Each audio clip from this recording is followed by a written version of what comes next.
And I would like to share with you Don M. from Los Angeles.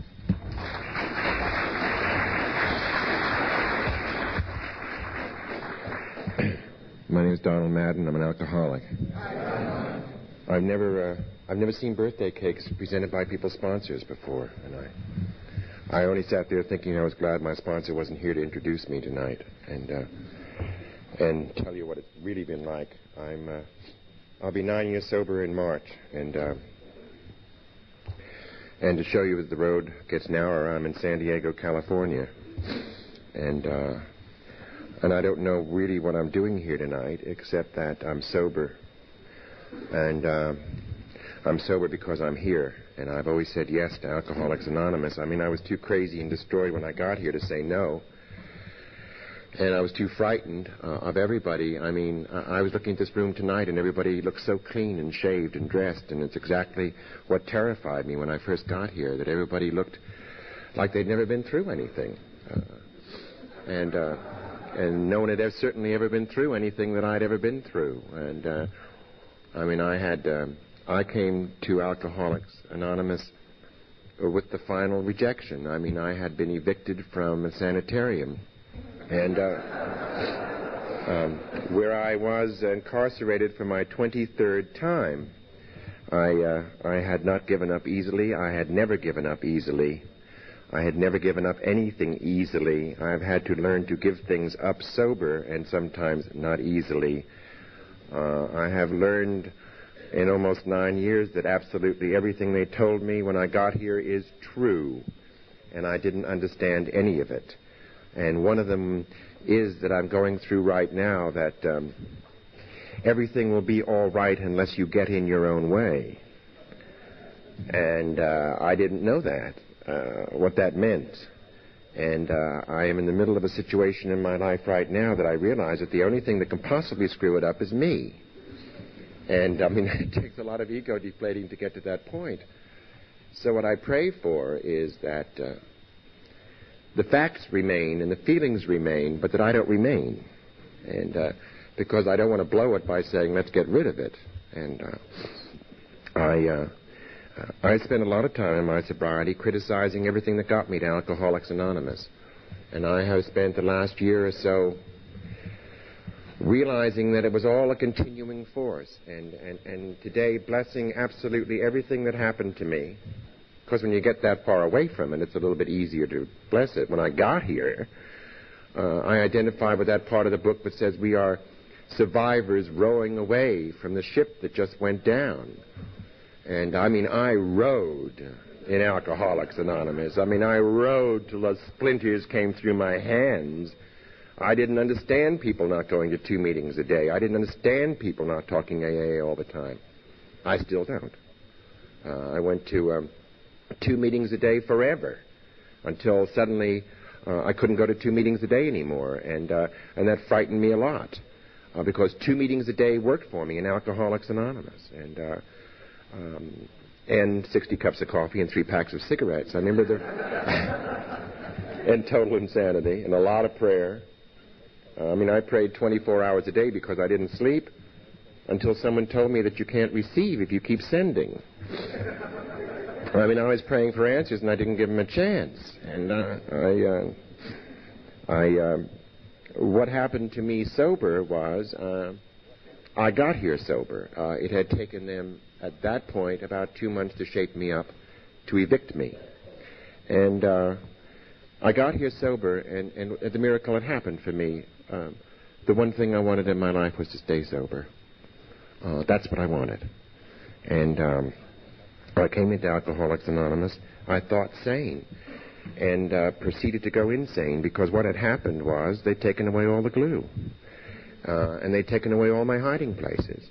The booze was gone, and the pills were gone, and I never went back to where I came from. The business was gone, the house was gone.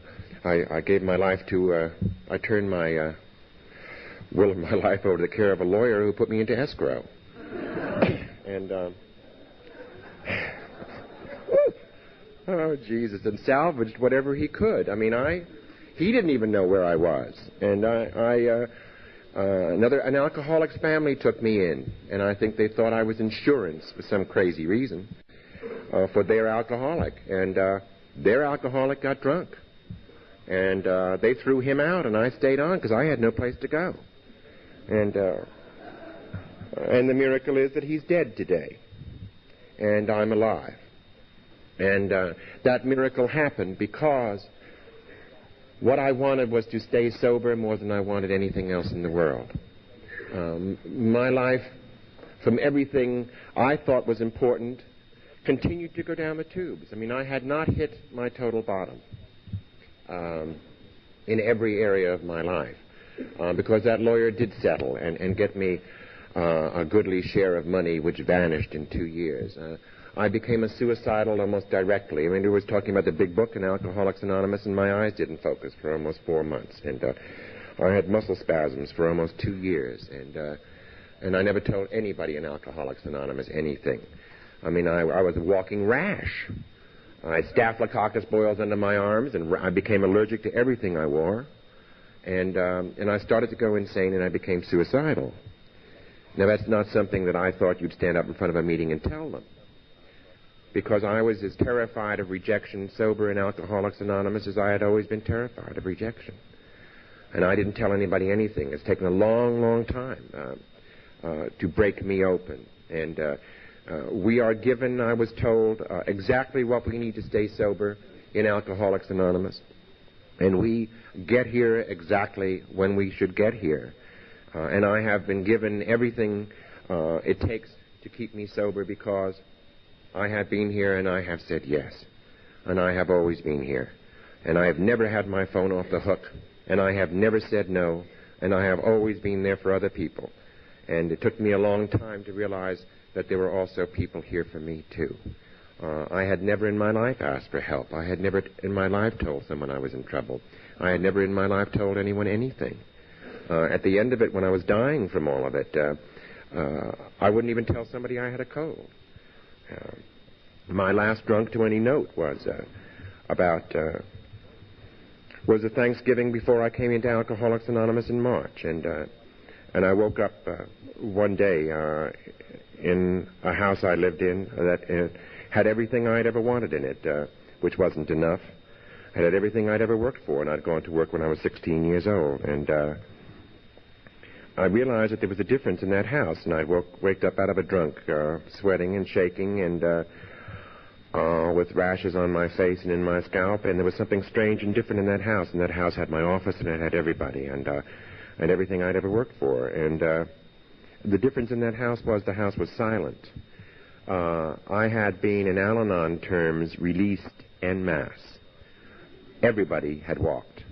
I mean, they had been talking about the captain of the ship behind his back, and they had walked. And my problem was not just that I couldn't walk, and my problem was not that I really was not able any longer to use my hands very well.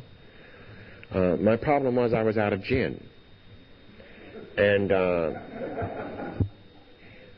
I mean, after a long shaky bout on my hands and knees under that king-size mattress, and come up with a whole bunch of empties, and I was out of gin. And I was terrified.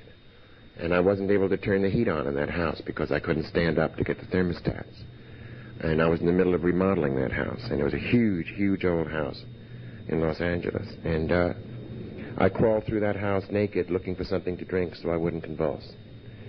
And I found a case of wine in a closet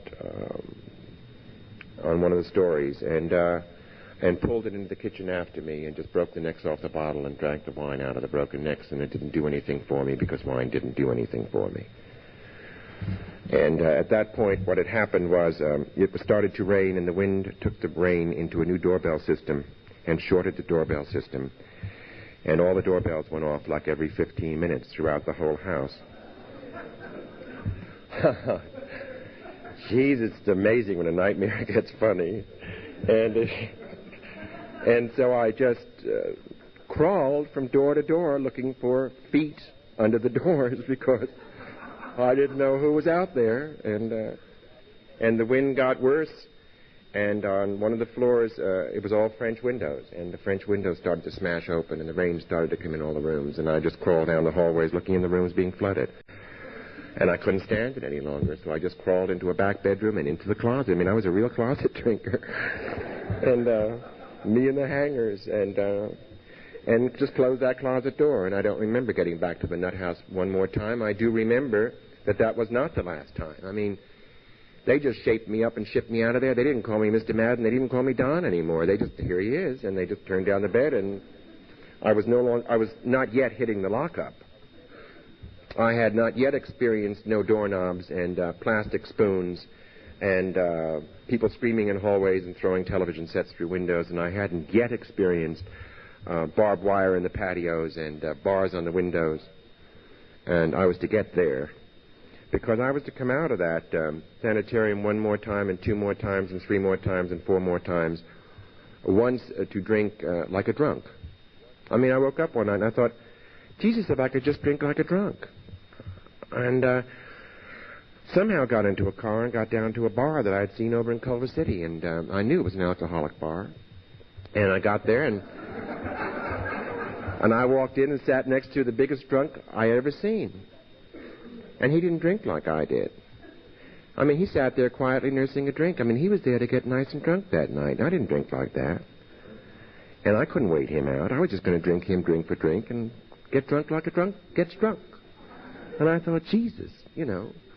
And I couldn't drink him. I just threw my fourth drink down and walked across the parking lot into a market and got 3 quarts of hot, cheap gin and drank half of one in the car and felt some relief and drove home at 5 miles an hour and somehow got those quarts in under that mattress one more time so that I could run that show into the ground one more time.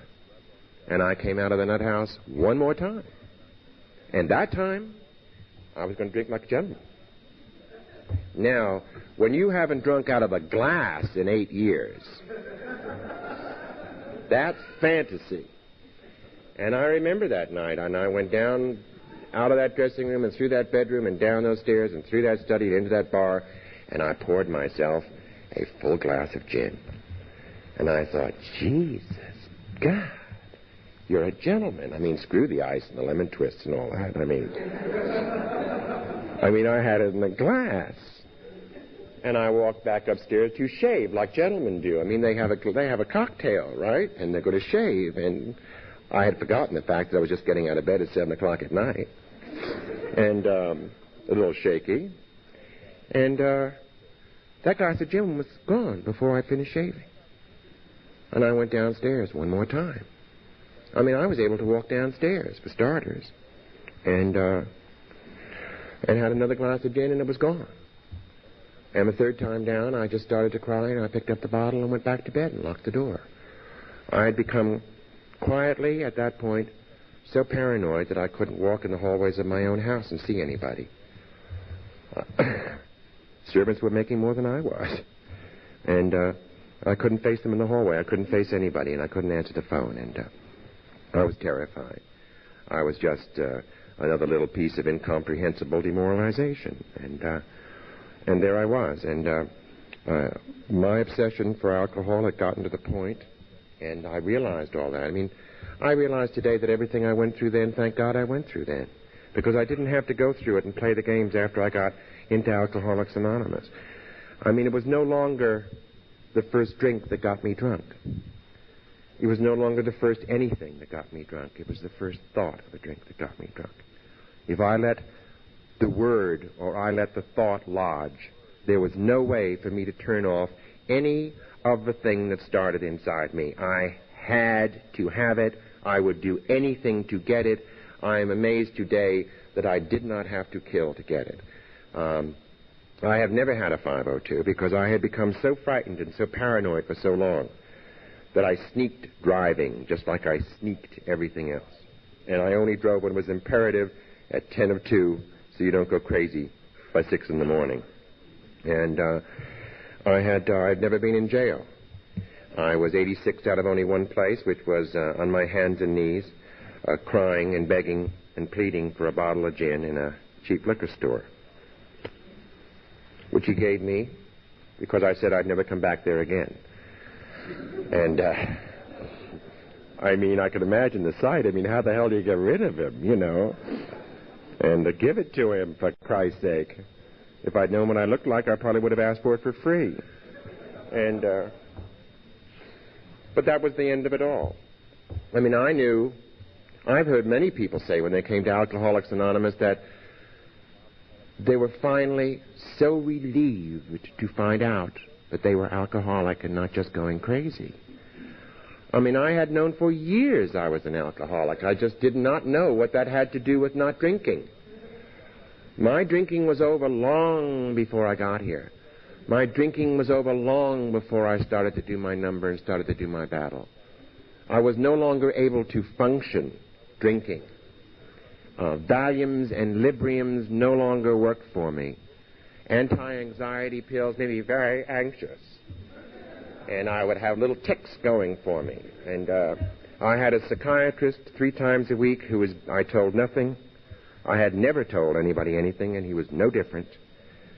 He'd ask me how it was, and I would tell him how it was. I did not know how I was. I did not know how I felt. I mean, I didn't relate to the word fear when I got to Alcoholics Anonymous. Fear was just something I had always lived with. It was something that was inside me and grew like cancer. Fear was a feeling that had no word for it.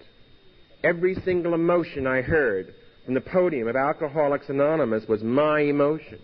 I just had never had the word for it. I had been out there alone for so long with all of those feelings, and I never knew anybody else had those feelings. And I came into these rooms, and thank God I was evicted from that nut house at the wrong end of town, that I didn't get any to the classy uptown West Side meetings, because who I was to identify with was everybody finally in life. But I wasn't different, and I wasn't separated, that who I was an insane alcoholic on my way to dying. And I would hear a 16-year-old black girl get up and tell how I felt.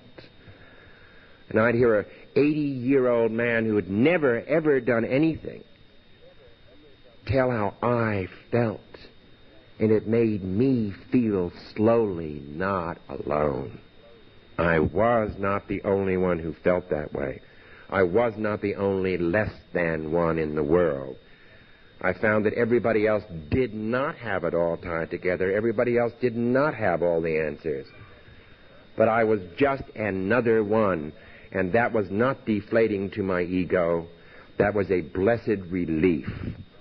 I did not come into Alcoholics Anonymous, one of those people feeling better than and in here just to case the joint. I came in here crawling, and I came in here because this had to work, and I never questioned it for a moment because I didn't dare question it. Because I was shit out of luck if it didn't work, this program.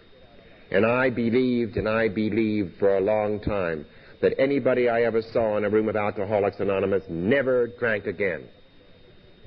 My fantasy and my fear was so great that I didn't even hear the word slip for 9 months. And I didn't even realize what that was. And what that was if I admitted to myself that you didn't make this program, then there became a possibility that I might not too. And I couldn't live with that. I can live with that today. After you get 9 years sober, it starts to weed out around you. And you realize to stop criticizing yourself for how intensively and compulsively you are involved in Alcoholics Anonymous. Because without Alcoholics Anonymous, there's nothing else anyway. I mean, I never knew there was an alternative to how I felt. I never knew there was an alternative to what went on inside me. I never knew there was an alternative to what I did in life and how I did it. And I have found that there is a very fast alternative. I found that because I had become suicidal sober. And I blessed that today, too. I blessed it all before because it took all of that to get me to my hands and knees, to get me to Alcoholics Anonymous, to start turning me into the kind of person I am today. And it took those suicidal thoughts and those feelings to keep me in Alcoholics Anonymous and to keep me terrified enough to stay here and to keep me surrendered enough till I stayed in and the feelings changed, and I knew that this program could work for me. I've heard people say that the most sober person in Alcoholics Anonymous is the one who got up earliest this morning. Well, I got news for you. If I had gotten up earliest this morning and still felt like I did 9 years ago, I wouldn't be here tonight, I'll tell you. Because I can look back at my first year and my second year and my third year of sobriety, and you look at the facts, and they're crazier than hell, and they're funny. But when you look at the feelings, it's amazing I survived. It's amazing I survived me to get to Alcoholics Anonymous. It's amazing I survived myself those first years in order to stay sober in Alcoholics Anonymous and to stay sober long enough for the world to happen to me.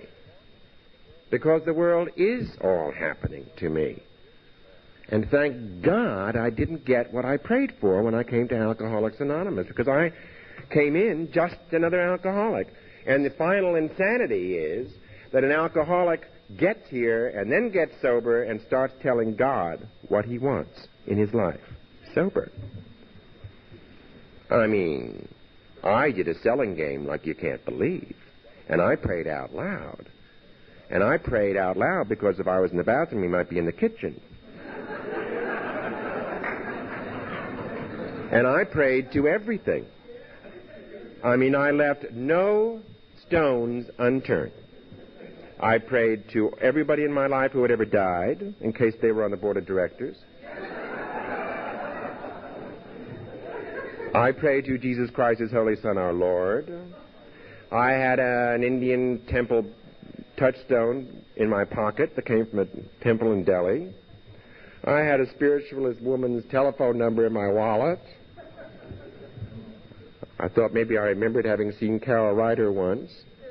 You know, it's where I was at. And yet what I was being told all the time in Alcoholics Anonymous has since happened to me. And what that is that the word God is a name tag. Applied to, it doesn't make any difference because the mail gets forwarded.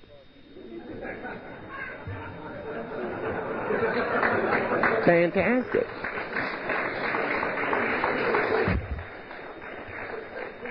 I mean, who I am is just another small, tiny individual on the face of the earth. That's what I am.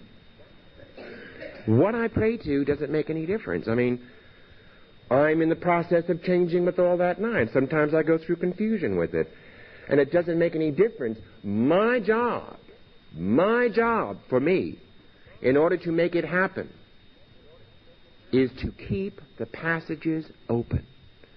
And I realize more and more this year that what the 12 steps of Alcoholics Anonymous are, by some mad spiritual chemistry, is just happens to be the total key for those passages to be cleared so it can happen to me as it's supposed to happen to me if I will but let it happen to me as it's supposed to happen to me and keep me out of the fucking way. And that's how it works. I mean, it is that simple. I mean, Jesus, I go to discussion meetings, and they just take that bone and tear it to pieces. Thank God there were a lot of old-timers here when I got here. I mean, there's a sensational guy with like 30 years, a great big guy named Mark Ross. And he used to sit in back of a step study meeting I went to. And, of course, I had always felt everybody knew it better than I and had it all put together. So I would listen to someone with 3 months. I mean, those were the miracle people to me. When I got here, somebody with 60 days was the winner. Somebody with 3 months was fantastic. I mean, Jesus, 3 months sobriety. And I hated every son of a bitch who took a one-year cake. Hated them. But these people would take this whole program and discuss it and mutilate it and twist it and tie it in knots. And I'd say to myself, I got it all wrong. And someone like Mike Ross at the end of the meeting would say, if you're all through, on page 68 of the big book, a new book around here, the big book of Alcoholics Anonymous says, and he would quote it. And he'd put it back in place. And he'd put it back in sanity. And he'd put it back where it's supposed to be. And I understand today that that's called playing with the winners. And that's sticking with the winners. And sticking with someone who's been there. And someone who's playing from experience, sober experience, which is a great deal of difference than any other kind of experience I ever had. Because I realize today I never had any experience till I got sober. Because I never looked at it, and I was never guilty of introspection. Honest introspection. I was guilty of tremendous rationalization. I mean, I could get myself in and out of anything and always come out the great, marvelous, white, shining knight. Always. I got to my first year in Alcoholics Anonymous, and I tell you, I wanted that first year cake like I had never wanted anything in my life. And I took 15 first year cakes. Now, that's called being compulsive in a positive direction. I kept a cake in the trunk of my car in case they didn't have one. And I plotted my campaign for 2 weeks. And which meeting gave the cake at coffee break? So you could get in the car and drive to the one that gave it after the meeting. And I was taking like 2 cakes a night. And one night I sat there, and a couple of people in the valley had asked me to take cakes. And I realized that if I took one more cake, well, my springs would just burst, whatever. But I remember looking at that first year cake, and it had 1 candle on it. And it wasn't enough. And it certainly wasn't enough for what I had gone through in my first year. I tell you. And I got to my second birthday, and those 2 candles looked very lonely. Very lonely. So I took 16 2-year cakes.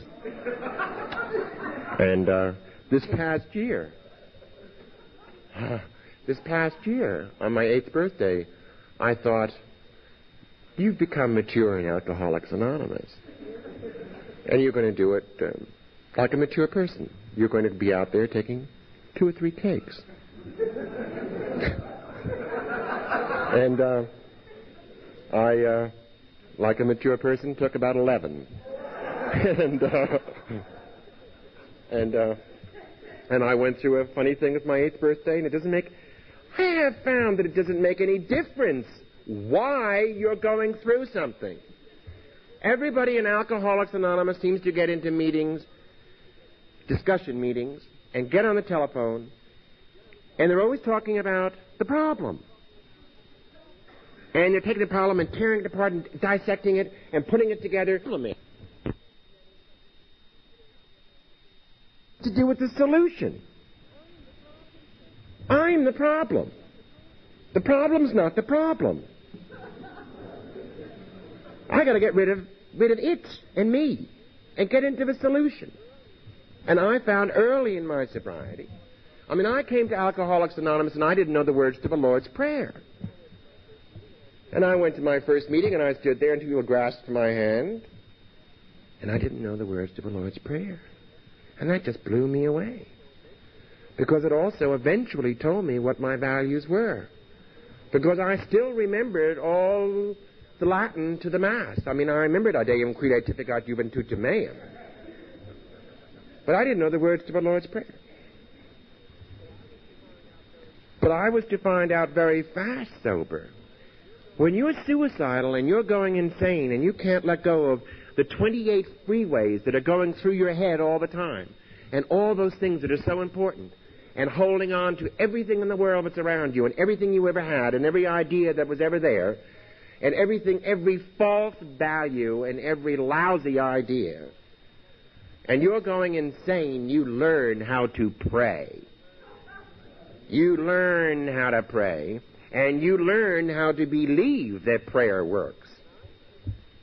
And I found, to my amazement, that prayer works. Prayer worked for me on putting those feelings inside me away so that I could stay sober, so that I could continue on. I believe praying for things is a lack of faith anyway. My praying for what I want precludes my believing I'm getting what I'm supposed to have. And the only important thing anyway for me is that I stay sober. And how I stay sober is putting the feelings inside me in place so that I can get through that day sane. I've also found, almost 9 years sober, the amazing thing that although my life has become more complicated, and although I have become sane enough to live a complicated life, that the program of Alcoholics Anonymous and the solutions it gave me to staying sane and staying quiet and staying comfortable and staying at peace is the same. Thank God. I didn't have to learn anything more, because I'm not a student. It's the same process, it's the same things that make it all right for me today to function as I have never functioned before, to be creative as I have never been creative before, to love as I have never loved before, to allow people to love me, which I never did in my life before. And it's exactly the same process. I got through my 8th birthday with the floor rising and the ceiling coming down. And what I was saying finally in my life was, dear God, you cannot change the facts of what's happening in my life. Just change the feelings so I get through this one too. Just the feelings. Because that's always what is going to get in the way of my life, is me and my feelings. I have found sober that probably the greatest actions I have ever taken sober are no actions at all. I had to come into Alcoholics Anonymous and consider everything I was and everything I felt invalid and start at the beginning. When they talked about defects of character, I thought that was me. I used to sit in rooms of Alcoholics Anonymous just like I did in the nut house. I mean, I was catatonic, and I used to sit there fantasizing that downer people getting the uppers and the upper people getting the downers. And I came into Alcoholics Anonymous believing maybe that it was all over and it would all change. And I had been put in a different room of the world. And absolutely everything behind me and everything I was gone when I got here and I got sober, to stay sober. And I fantasized maybe that you'd give me a new profession and a new name, and then you'd make me a butcher and call me Joe Schultz. And that's what I sat there thinking. Maybe I can be a Joe Schultz. Maybe I can be that exact opposite and an exact different person, doing something worthy in the world instead of just thinking all the time. And what I heard then, too, was true. What I had come into Alcoholics Anonymous was me. I had come in with all of me, Jesus, intact. And I was to have to start to face that sober. I came into Alcoholics Anonymous with all the heavy luggage I had always carried. I came in here with all the chains around me that I had always had wrapped around me. And I was going to have to start to work. And that's what happened. I didn't know anything about any of that. What I did for starters was I went to work in Alcoholics Anonymous. That's what I did. I did what I was asked to do. I was not able to have one-to-one contact. I was not able to have a sponsor. I was not able to talk to you and tell you what I was feeling and what was going on. I was always in the middle of a bunch of new alcoholics who were crazier than I was, which was pretty hard to do. And when you're in a bunch of new alcoholics, you don't have to talk very much. You can just be in the bunch of it and listen to them all, go crazy. And that's what I did. I hid within a framework of other alcoholics and within the framework of meetings of Alcoholics Anonymous, because I didn't know anything about me, and I didn't know what was going on with me, and I didn't know who I was. And thank God there were those crazy people here. Thank God there was a Mark Kennedy here when I got here, because I identified, and a Patrick Hogan and a Jane Hogan and a Luann, who said it like I could understand it, simply and insanely. They had come my route, and I understood the small graphic things they were talking about, and I understood what they said that worked for them, and I understood what they had found, because they didn't talk in great psychological terms. They weren't great philosophers. They were fabulous little people who had found the answer in Alcoholics Anonymous. And I started to do everything I was told from the podium, which is where I got my sobriety. I got the hope from the podium of Alcoholics Anonymous to carry me to the next meeting. End to the next meeting. End to the next meeting. I got one small thread of hope. I never got a patch at a time in here, I'll tell you, because I wasn't able to handle a patch at a time. I got one little piece of colored thread after another. And that's what I got. I got one thing given to me after another. And the rest all went in my pocket that I couldn't understand. And they told me that I had to work meetings, and I didn't know how to ask somebody face-to-face whether I could help them with a meeting. So I used to get to meetings very early and set up chairs. And that secretary would arrive and everything was done, and she never knew who did it, and used to blow her mind. And I worked about 4 meetings a week that way. I would get there, set everything up, do everything, and then leave. And come back in with everybody else. Because I didn't know how to. I didn't know how to be a part of people. I didn't know how to have any kind of a one-to-one. I was totally separated, even in Alcoholics Anonymous. And I was separated in here for a long while. I was not one of the ones who came in here and felt love in the rooms. I didn't come in here and suddenly feel, oh my God, I'm home. I came in here and this had to work, and that's why I was here. And I was willing to do whatever it was that had to work. That's why I was here. I mean, I still don't feel love in rooms of Alcoholics Anonymous a lot of the time. And if you went to a lot of the meetings I did, you'd understand why. And, Jesus.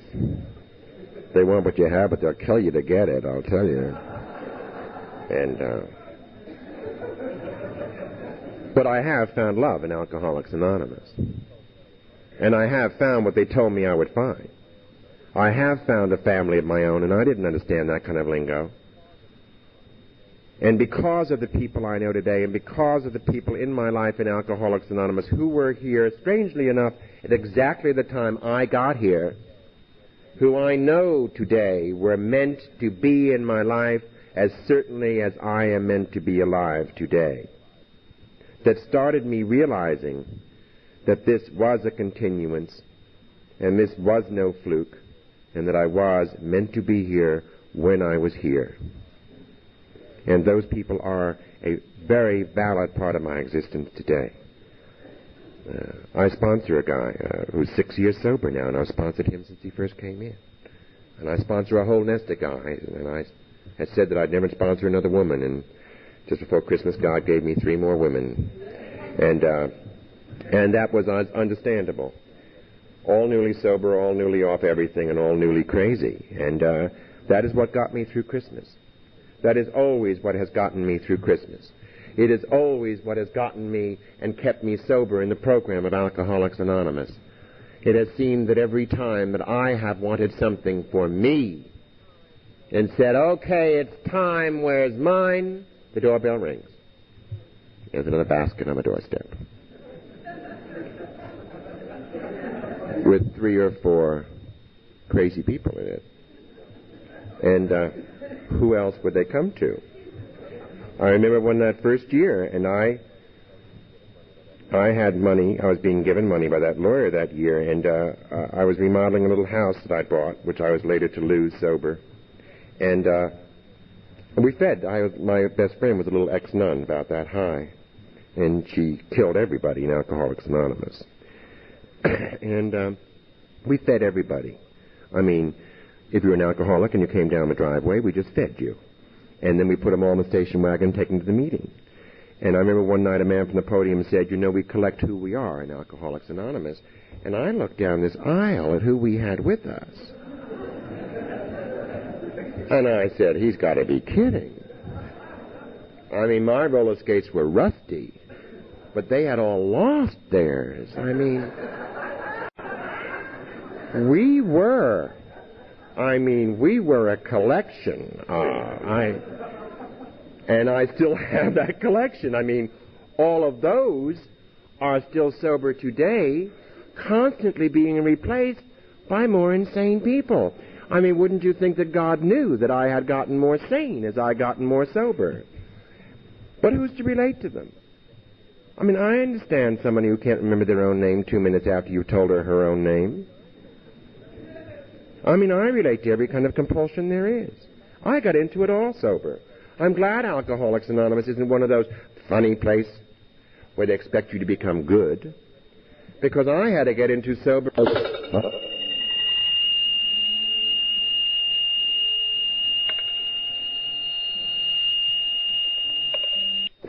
Suddenly I was out in the world facing it all alone, and suddenly it was all going, and all going. You know, the psychiatrist was gone, and the business was gone, and the servants were gone, and suddenly, you know, the broker was gone, and the lawyer was gone, and the insurance man was gone, and there was nothing left to insure. And there I was. And there I was, always having been so frightened. I was the judger who sat there judging everybody, and when you have always judged everybody, you're not allowed to do very much and get away with it. And suddenly there I was sober, with no place left to hide. When I had to get into everything I'd ever been frightened of. The mad spiritual thing about my sobriety is that I have had to do everything in my sobriety that I ever judged anybody else for in my entire life. And I find it sober that works exactly the same way. That I had best be careful who I criticize, lest I have to do what I have just criticized. Because that's also been a part of my sobriety. Well, I think Alcoholics Anonymous is a strange place to criticize anybody else anyway. I mean, I know that we're in a room of the finite judges and criticizers of all time. But, of course, I know a lot of us just call it reporting when we gossip. But I do think that if more alcoholics paid attention to the oars they're rowing, and showing people how to use the oars in the life raft, that they'd have less time to check everybody else out on the boat and report a lot, you know. And, the problem with being known as not liking gossip is it's awfully hard to find out what's going on. I mean, an unmarried friend of mine had been pregnant for 3 months and no one told me. And it's very hard to find out. I mean, people can get a divorce without you even knowing what happened. And that's all right, too. Because I don't like that. I went through a world, and I lived in a world out there of people criticizing and gossiping and judging and tearing people to shreds. And I don't think that's a part of Alcoholics Anonymous. What Alcoholics Anonymous finally was to me, and has to be today, is finally in the world we live in, there's something called a brotherhood of man. Finally there is something, someplace in the world, called the Brotherhood of Man, and it is Alcoholics Anonymous. And what we do is we do reach out and give away what we have been given, and we do ask nothing in return for it. And we do not give gossip in return for gossip, or criticism in return for criticism, or judgment in return for judgment. That this is the place where we can come and be who we are. I mean, what they have seen me through sober and what I have gone through sober is absolutely amazing to get where I am. And they have loved me more for it. One of the biggest meetings in town closed down about 3 weeks ago, and I was not there. But I understand that the main speaker was reporting in from the beginning of some of the high points of that meeting. And one of the high points she reported in on was that I got sober in that meeting and became cookie monitor in my 3rd month. And I loved it. Oh, I loved it. I mean, I had come from a world... I mean, one of the things I was doing before I got here I was doing layouts on houses for every single architectural magazine in the world. I mean, in all of the United States, and I was syndicated in 16 foreign countries. And through that, I started a newspaper column on houses and architecture and decorating and landscaping. And I wrote that mostly in a sanitarium.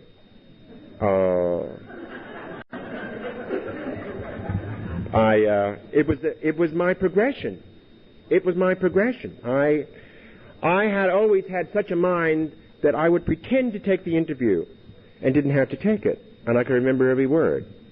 Then there came that point where I had to take the interview. Then there came the point I couldn't read my writing.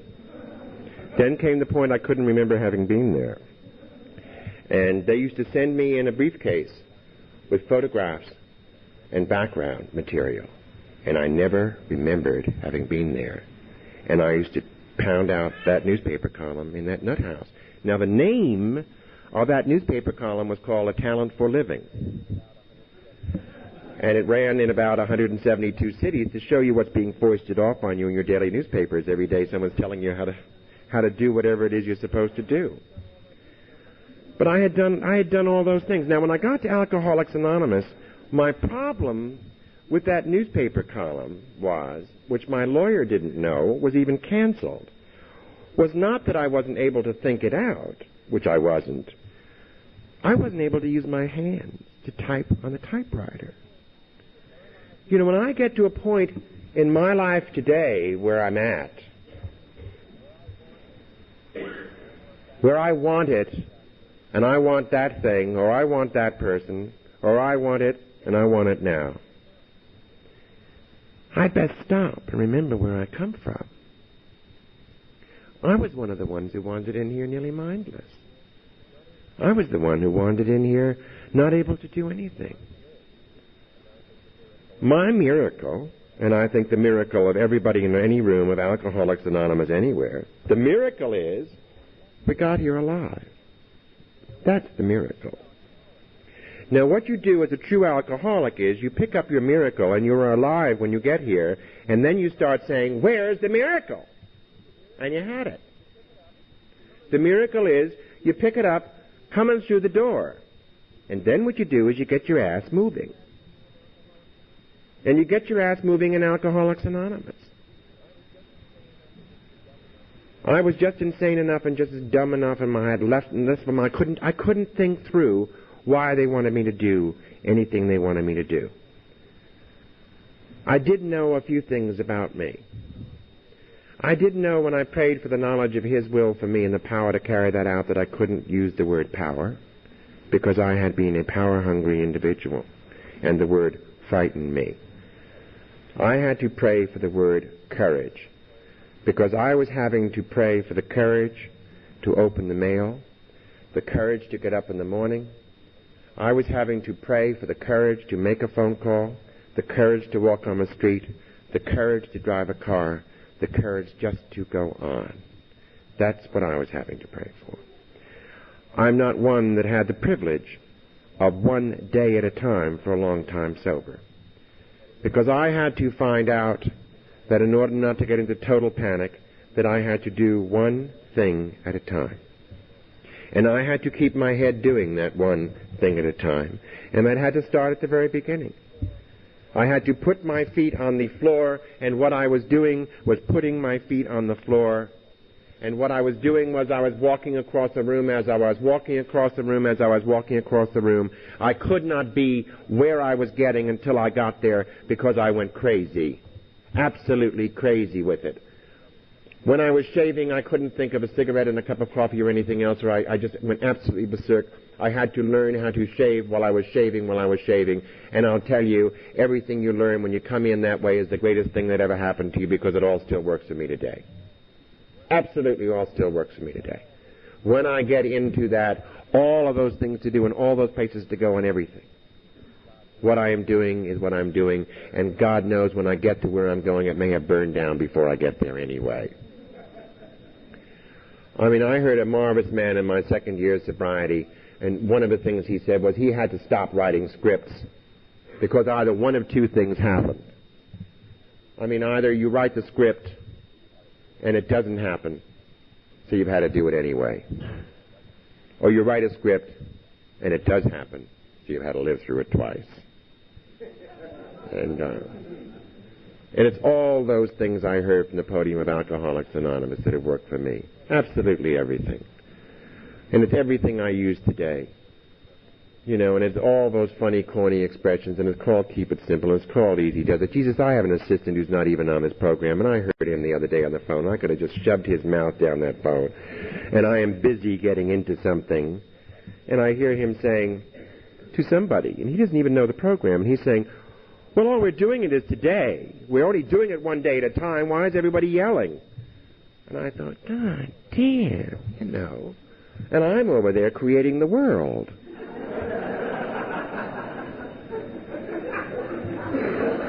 And he looked over at me slyly. And it's all right. I'll tell you something. It's been a long, hard growing for me. I mean, I've had to let go of everything. I've had to walk by everybody. I've had to walk around everything. I've had to learn how to stay sober the hard way because I couldn't function. I couldn't do very much. But I have reached a point where I do want it all. You bet your ass I want it all. I want it all. And I'm willing to pay the price for it. The only price I'm not willing to pay for it is my sobriety. I'm willing to work my ass off. I think that's why I understood the program of Alcoholics Anonymous, because I had to work my ass off to get it. And today I still work my ass off in Alcoholics Anonymous because it's no longer work. It's who I am and where I belong. It's who I come from. It's the foundation on which I walk. And it's what makes it all happen. It's what makes it all feasible. It's given me the insights that I have that enable me to go through. They call those normal people out there. I mean, I live in a world of practicing psychotics who don't happen to be alcoholic. That's all that is. And I'm able most of the time to exist in that world comfortably and understand who they are and that it's all right. And what they're doing is they are, with their money, giving me the privilege of creating on the level that I create. And that is happening more and more. I mean, I just signed a deal in Texas that hopefully will come through. I have 2 guys working for me. And that's unbelievable. And it takes every penny I make, and I don't care because I am doing it, and I'm growing there, and I'm getting there. I get a lot of publicity. I have more publicity than I do profession, and that's all right. Because today, instead of being a critic and telling everybody else how to do, I'm designing the houses. And I'm doing the houses. And the editors love them. And the clients sometimes love them. When they can get through and stop bitching long enough to look at it. Hey. And once in a while pay their goddamn bills. And that's all right, too. I mean, I'm faced with a big nut to crack every Friday, and I'm faced with a really big nut to crack on January 31st, and there's like hardly any money in the bank, and that's fine. I know it'll be there. I have learned to do what's in front of me today and do it to the best of my ability. I have even learning to manipulate sober and love it. I'm learning how to knock a few heads together and push things around and do a little few things around the corner to make things happen. I mean, I sometimes think God's run off with a newcomer, you know. And, I mean, Jesus, with 9 years, you can be an assistant once in a while, you know. And that's all right. It's all right. It's all right because I am sober. And it's all right because I'm staying sober. And that's the direction I have anyway. It's that thing inside me that tells me what's right and what's wrong and what's good and what's comfortable. My whole life has changed in my 9th year of sobriety. Absolutely every single bit of it, from the station wagon to the secretary to somebody I live with to everything in my life, it has all changed. I have moved on from all of it. And while I was going through all of it and a whole new change of operation in my business, it wasn't getting to me at all. And I didn't understand that. I thought maybe somehow I had one more time come up without any feelings. And what had happened for me was I had reached another depth of spiritual surrender that I didn't even know was possible. Because I did believe it was happening as it was supposed to happen. And I was moving on as I was supposed to move on. And that I was becoming who I was supposed to be becoming. And who was happening to me, it was as it was meant to happen. And that's all new. And it does get deeper. And they told me that too. They told me the steps of Alcoholics Anonymous get deeper and deeper and deeper. And having come in and just read like I read everything else, I didn't understand that. But they do. In living and in moving on and becoming and learning, those steps get deeper and the spirituality gets deeper. And you exist on a different level. And you become more of a human being. And imagine, I mean, all they have to offer us to make us do that is insanity or death. That's what you have to offer an alcoholic, to give him absolutely everything there is to have in the world. To give him, finally, the comfort, the peace, and a life like he's supposed to have it. What you have to offer him is insanity or death.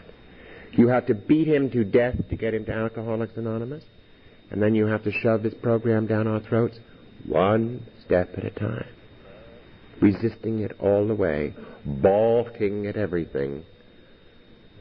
And if we stay around long enough, you get it. You stay around long enough, you get everything.